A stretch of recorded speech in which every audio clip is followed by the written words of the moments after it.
भैया जी ये रिक्शा कबाड़े में बेचना है, कितने रुपए मिल जाएंगे इसके? सही लगाना भैया पैसे। रिक्शा?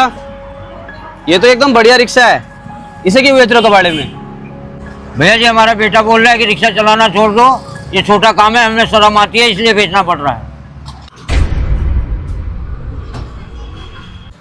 हाँ, शर्म आने वाली बात ही है। देखना कपड़े इनके इस काम में कितने मैले हो जाते हैं, और इज्जत दो पैसे की है नहीं। इससे बढ़िया कोई नौकरी कर लेंगे। हंस क्या रहे हो भैया? हंसने वाली बात थोड़ी ना है ये। हंस नहीं रहा यार, मुझे अपने पुराने दिन याद आ गए। मैं भी अपने पापा को ऐसे ही बोलता था, ये जो कबाड़े की दुकान है ना, ये उन्हीं की जमाई हुई है।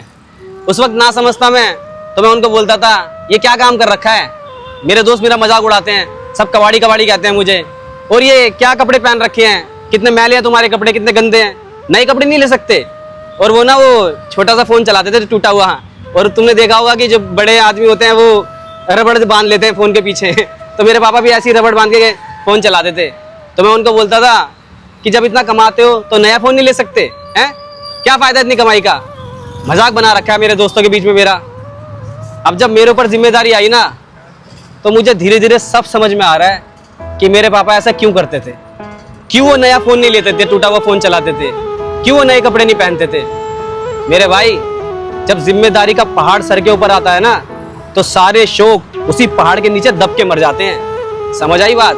एक वक्त के बाद इंसान अपने सारे शौकों को मारकर अपने परिवार का शौक पूरा करता है, अपने बीवी बच्चों का शौक पूरा करके खुश हो जाता है। भैया आपकी सारी बात ठीक है, लेकिन अब आप कमा रहे हो ना, आप तो कर रहे होंगे अपने पापा के शौक पूरे।